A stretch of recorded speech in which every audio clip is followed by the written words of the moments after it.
ये मेरा सौभाग्य है कि मुझे आज शिवरात्रि के इस पावन पर्व पर ऋषि जन्मस्थान पर आने का सौभाग्य मिला।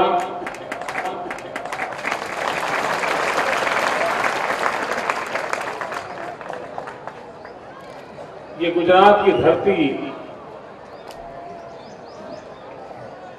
कुछ ईश्वर के उस पर आशीर्वाद रहे। अनगिनत महापुरुषों को इस धरती ने जन्म दिया है और जिन जिन महापुरुषों को जन्म दिया है उन महापुरुषों के लिए कोई भूभाग, कोई एक सीमित भौगोलिक क्षेत्र तक उनका प्रभाव नहीं रहा। वो विश्व भर में अपना प्रभाव फैलाने वाले रहे। वे किसी युग तक सीमित नहीं रहे, वो युगों तक अपना प्रभाव प्रसारित करते रहे।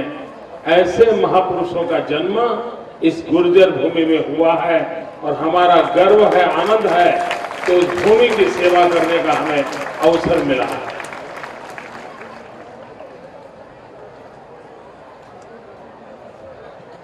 गुजरात के लोग शायद उतना नहीं जानते कि स्वामी दयानंद जी का प्रभाव कहां कहां तक फैला था। और विशेष करके मैं स्वयं भी जब तक उत्तरी भारत में कार्य करने के लिए नहीं गया था, हरियाणा, पंजाब, उस क्षेत्र में जब तक मैं कार्य के लिए नहीं गया था, तब तक मुझे भी उतना अंदाज नहीं था कि उस पूरे उत्तरी भारत के उन क्षेत्रों में कोई परिवार ऐसा नहीं होगा जहां पर आर्य समाज की इस मूवमेंट का असर न दिखता हो और उनके जीवन में कोई परिवर्तन ना हो। हम गुजरात के लोग बहुत बार सोचते हैं कि अन्य राज्यों में नॉनवेज खाने वाले बहुत होते हैं। ये मोटी मोटी समझ होती है, लेकिन जब मैं उस क्षेत्र में गया, आर्य समाज के प्रभाव के कारण शाकाहारी भोजन वाले परिवार लाखों की तादाद, लाखों की तादाद, और कुछ लोगों के जीवन पर कितना प्रभाव रहता था।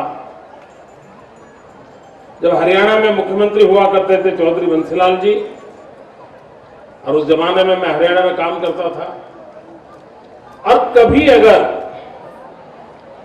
बंसीलाल जी की कुछ ऐसी बातें थी जो आमतौर पर वो सुबह देर से उठने वाले व्यक्ति थे, लेकिन रात को बहुत देर तक काम करते थे, तो कभी मीटिंग का समय भी रात को 12 बजे देते थे और 12 बजे से रात 2 बजे तक गप्पे गोष्ठी, ये उनके स्वभाव में था।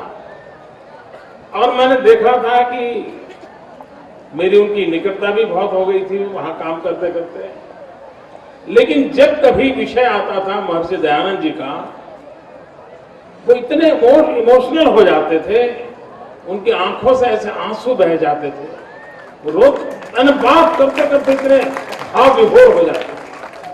यानी वहां के जीवन में आज भी महर्षि जी का कितना प्रभाव है, वो उस क्षेत्र में अगर मैं गया ना होता तो शायद मुझे भी इतना अंदाज ना आता, इतना अंदाज। वहां स्कूल, कॉलेज, यूनिवर्सिटी सब महर्षि जी के नाम पर है। वहां के सार्वजनिक जीवन की हर संस्था है महर्षि जी के नाम पर, क्योंकि उनका प्रभाव क्षेत्र रहा। मित्रों, एक बात की और मैं ध्यान आकर्षित करना चाहता हूं। इन दिनों एक अलग माहौल है, अलग चर्चाएं हैं, कुछ इतनी विकृतियां आ गई हैं कि उसके कारण हम अपने सत्व, अपनी शक्ति को भी खो रहे हैं। लेकिन कभी न कभी तो इस राष्ट्र की जो मूल ताकत है अध्यात्म, उस आध्यात्मिक शक्ति को सभी को स्वीकार करना पड़ेगा।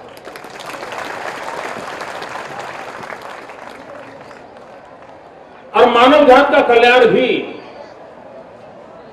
आध्यात्मिक शक्ति को जोड़े बिना संभव नहीं होता है। देश आजाद हुआ, आजादी का आंदोलन चला। दो चीजों की ओर हिंदुस्तान में बहुत गहराई से अध्ययन और चिंतन करने की आवश्यकता है। एक, आजादी के आंदोलन की पीठिका किसने तैयार की? 18वीं शताब्दी और 19वीं शताब्दी, 1857 का स्वातंत्र संग्राम, उन सारे घटनाक्रम की ओर आप देखेंगे तो वो कालखंड था इस देश के अंदर कश्मीर से कन्याकुमारी, अटक से कटक पूरे देश में एक भक्ति मार्ग का आंदोलन चला। संतों महंतों ने पूरी ताकत के साथ एक सांस्कृतिक चेतना का जागरण किया था। कहीं चैतन्य महाप्रभु होंगे, तो कहीं बसवेश्वर जी होंगे, तो कहीं नरसिंह मेहता होंगे, तो कहीं स्वामी विवेकानंद होंगे, तो कहीं सहजानंद स्वामी होंगे, तो कहीं महर्षि दयानंद जी होंगे। पूरे देश में एक ही समय के कालखंड के ये महापुरुष थे और उन महापुरुषों ने हिम्मत के साथ आध्यात्मिक जीवन के साथ साथ भारत माता की सेवा करने का, सबको प्रेरणा देने का एक भगीरथ काम किया था। ये बहुत बड़ा काम उस समय हुआ 18वीं शताब्दी और 19वीं शताब्दी में, और जिसने देश की आजादी के आंदोलन को बहुत बड़ी ताकत दी थी, एक नई पीठिका दी थी। और उसी के कारण तो भाई परमानंद हो, स्वामी श्रद्धानंद जी हो, ऐसे अनेक महर्षि जी के शिष्य जिन्होंने अपने आप को देश के लिए बलि चढ़ा दिया। आप लोग यहां आए, यहां से कच्छ जाना कोई मुश्किल काम नहीं है, बहुत पास में। कच्छ में एक स्थान है मांडवी।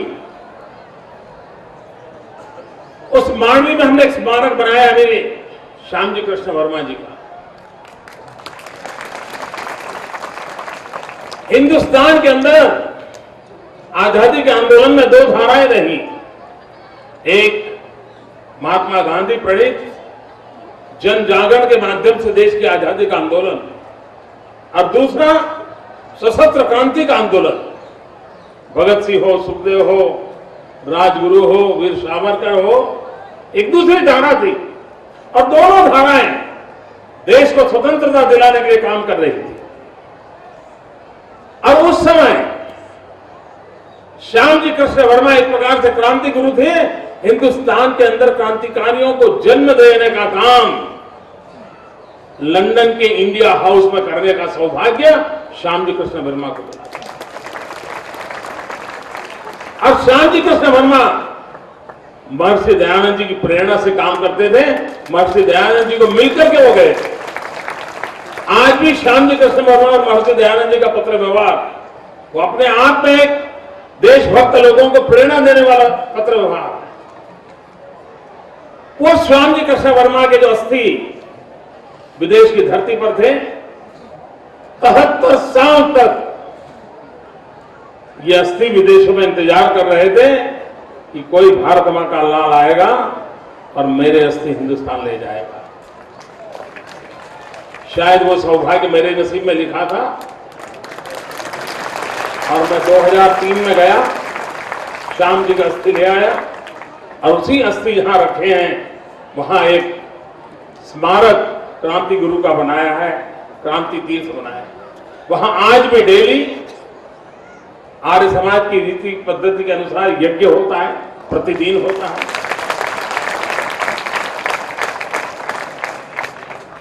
राष्ट्र जागरण में महापुरुषों का क्या योगदान था, उसको नई पीढ़ी को बताने का प्रयास हो रहा है। दूसरा महत्वपूर्ण काम, जैसे देश की आजादी के आंदोलन की पीठिका तैयार करने का काम हमारे ऋषियों ने, मुनियों ने, संतों ने, आचार्यों ने, भगवंतों ने किया था, उसी प्रकार से हमारे देश की एक दूसरी विशेषता है। बहुत कम समाज ऐसे होते हैं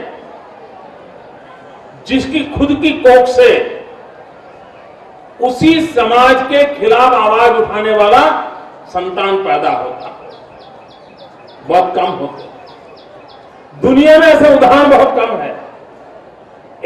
एकमात्र विश्व में हिंदू समाज ऐसा है कि जिसने खुद ने ही ऐसे अपने संतानों को जन्म दिया जिन संतानों ने खुद ने हिंदू समाज की बुराइयों के खिलाफ लड़ाई लड़ी। राजा राम मोहन राय जन्म से हिंदू थे, लेकिन हिंदू समाज के अंदर जो विकृति थी विधवाओं के संबंध में, वो लड़ाई लड़े, समाज के खिलाफ लड़ते रहे और समाज को सत्य की ओर ले जाने के लिए मजबूर किया। अंधश्रद्धा इतनी बड़ी मात्रा में हमारे यहां व्याप्त थी और अंधश्रद्धा के कारण एक वैज्ञानिक ताकत समाज की खो जाती है, उस बात को भली भांति पहचाना था महर्षि दयानंद जी ने। और वही तो शिवरात्रि का फल था, वही तो शिवलिंग था, वही चूहों की कथा थी जिसने एक बोध किया, एक ज्ञान किया और उसी दिन से निकल पड़े थे महर्षि जी। और तब जाकर के दुनिया के सामने अंधविश्वास के खिलाफ लड़ने के लिए लोगों को प्रेरित किया। मित्रों, आज भी मूर्ति पूजा का विरोध करना हो तो कितना दिक्कतजनक होगा। उस जमाने में आवाज उठाने की ताकत कितनी बड़ी रही होगी कि अंधश्रद्धाओं के खिलाफ लड़ना है। और स्वामी दयानंद जी रूढ़िभंजक थे। पुरानी अंधश्रद्धाओं की जो मान्यता थी उस पर कठोरा गांठ कर करके समाज को झकझोर करने की ताकत रखते थे। समाज की परंपरागत बुराइयों के खिलाफ दिन रात लड़ने वाले व्यक्ति को भी यह देश की ताकत देखिए महर्षि के नाते आज भी पूजा कर रहा है। ये इस देश के समाज की विशेषता है, वरना कब को किसी कोने में डालते थे, तुम ही हो जो हमारे खिलाफ बोले थे। ऐसा नहीं किया। समाज की बुराइयों के खिलाफ लड़ना, अस्पृश्यता को हमारे यहां कितनी प्रतिष्ठा मिल गई थी सदियों पहले। यही तो नरसिंह मेहता थे, यही तो महात्मा गांधी थे जिन्होंने लोगों को कान पकड़ करके कहा ये गलत रास्ता है, ये मानवता के विरोध है, ये अस्पृश्यता को त्याग करना होगा। उसी मिट्टी में से पैदा हुए थे। ये हमारे देश की विशेषता है। और उस अर्थ में महर्षि जी का समाज को अंधश्रद्धा से मुक्त करना, वैज्ञानिकता के आधार पर समाज को तैयार करना, तर्क और बुद्धि के सहारे पर ऊंचाइयों को प्राप्त करने के लिए प्रेरित करना, ये बहुत बड़ा काम महर्षि जी के माध्यम से हुआ था। और उसी के कारण, और मित्रों इतने साल हो गए, आज भी दुनिया के अनेक स्थानों पर आर्य समाज की प्रवृत्ति चल रही है। वो एक वैचारिक आंदोलन है। वो वैचारिक आंदोलन आने वाले दिनों में अनेक प्रेरणा देता रहेगा, ये मेरा विश्वास है। मुझे मालूम नहीं था कि ये दिल्ली से आए हुए महापुरुष हैं, तो उन्होंने एक मांग पत्र का चिट्ठा रख दिया। हमारे यहाँ गुजरात में तो परंपरा नहीं है, हमारे यहाँ तो परंपरा है नहीं, हमारे यहाँ हम पर सबको मालूम है। लेकिन अब विधानसभा का सत्र चल रहा है तो हम तो कुछ बोल ही नहीं पाते। ये कुंवर जी भाई तो असेंबली में हमारे साथ नहीं दे रहे, चले गए अपने छोड़ के। और दूसरा विषय है कि रेलवे का काम भारत सरकार से है। जैसे आप लोगों से मीटिंग में मैंने कहा था, वो सारे विषय हमने मंत्री जी को भी बताए थे और डिटेल में उनको प्रेजेंटेशन करके सब बताया हुआ है। हमसे जो भी हो सकता है हम करते रहते हैं, करते भी रहेंगे। फिर एक बार आप सबका, देश भर से आए हुए महानुभावों का इस गुजरात की धरती पर मैं स्वागत करता हूं। और मुझे विश्वास है कि महर्षि जी के आशीर्वाद से हम और नई शक्ति के साथ भारत की इस आध्यात्मिक विरासत को आने वाली पीढ़ियों तक पहुंचाने के लिए कर्तव्यरत रहेंगे। फिर एक बार आप सबका बहुत बहुत आभार, धन्यवाद।